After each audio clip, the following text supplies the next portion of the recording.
So it looks like that campsite, I know who that person is who went over there and started that camp.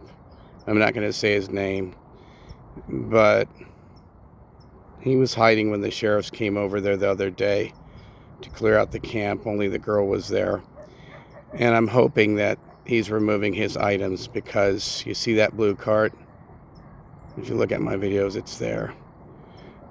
And this person, he's an older gentleman, and his parents' home burned down years ago, and he's never really kind of had a home since then. And I really hope he finds a place to set up his tent and his space, not in the nature preserve outside. There's lots of places out here, trust me, near the dunes, not in the dunes, but near the dunes. And they can set it up there and nobody really bothers them. I'm not going to say where, because I don't want people coming over here and screwing up our environment. So yeah, he's a local, and the sheriffs know who he is. There's no doubt in my mind.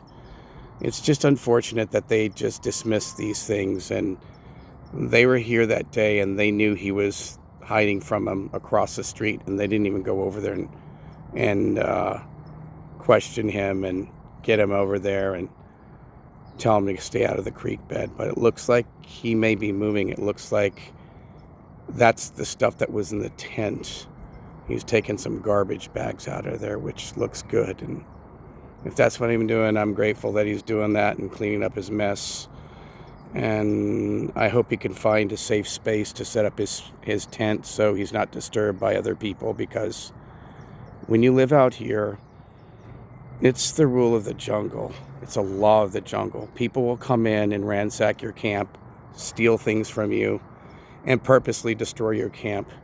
It's like, what do they call it? That movie where all those kids kind of gang up. Lord of the Flies out here. There's individual factions of homeless people, and they kind of, they're adversarial towards each other. And it goes pretty deep for many years, so I just kind of stay out of it. It's here, and then they get mistreated by social services here in the sheriff's office. And what happens is, once they're out here for 3 or 4 years, and they're older, not younger, they're older, they're usually not going to go back inside. There's this phenomena that happens, and even if they're not doing tons of drugs or anything like that, or abusing alcohol, it gets to a point where they actually like living outside, outdoors. And this is more of a, I don't know, a thrill for them. They don't really like going in town and being looked down on by other people. So, they feel comfortable out here, wouldn't you? Listen to all the nature and listen in the background of all the sirens. You think they want to go in town and hear all that crap? They already have enough burdens to deal with already.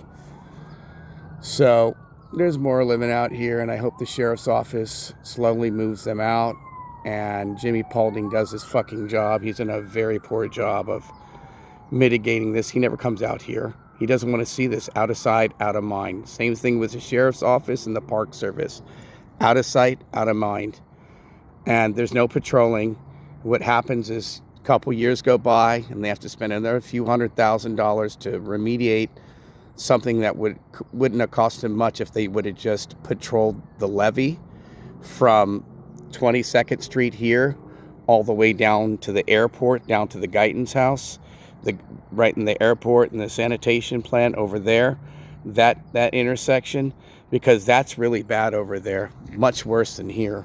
And I'm going to make a video probably within the next week or so, and going back inside of there where the old, where I filmed that video about 7 years ago, where we discovered a bike chop shop, and the sheriff went out there and removed all those parts that were out there. It was a pretty big operation. There's another one starting up out there. It's piecemeal stuff, but there's 2 different camps out there, and they're small right now, but they'll get bigger. I'm gonna remove the phone. I'm gonna pause this. Thanks, bro. Take care, man. Again, man, I'm rooting for you, man. I hope you get some housing. Oh, I will.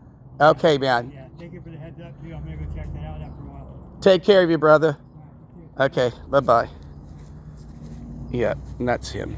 Poor guy. He's waiting on housing, so he is moving his things. I was right.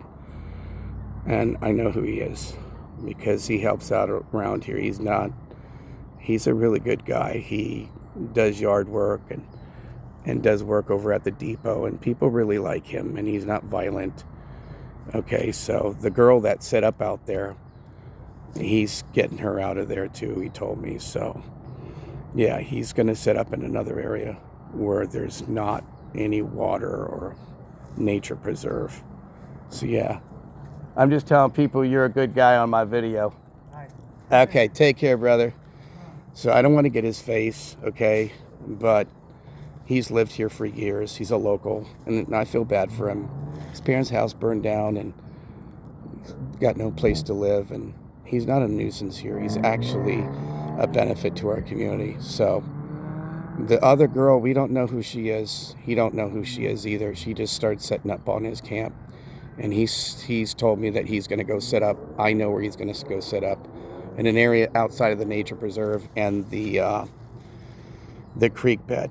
I mean, this riparian corridor from Halcyon to the beach is full of homeless people. The whole corridor here, the whole Rio Grande Creek from Halcyon all the way down here is filled with people, homeless people. You see he's moving his stuff. I don't want to get his face. This is far enough away. You can see he's moving his stuff. Okay. So anyway, this whole corridor is filled with homeless people. And I gave him some good advice of where to set up because he's got no other place to go, man. And this place, there's no nature over there that he's going to ruin, and nobody really goes over there, and nobody really knows about it. So I told him where to go. That's not next to a sensitive corridor like this, and it's local here in Oceano, not far from here. Far enough to where he can still get services at Central Coast House of Worship over here. Greg and Vicky know, who do a wonderful job of feeding our homeless and taking care of their basic needs. They are very awesome people. I can't say enough good things about them. So we have resources here to help out homeless people that are private and people that have years of experience with people with, there's some people right there. They're going back there. He just missed them. An old couple. Yeah, so there's people walking the levee tonight. It's a beautiful evening. And I'm going to go walk my dog and get some hiking time out here tonight. Some exercise. Anyway, you guys remember, don't come out here. Okay? So Su Casa isn't our casa. It's only your casa if it's out of our creek bed. Go infantry or go home.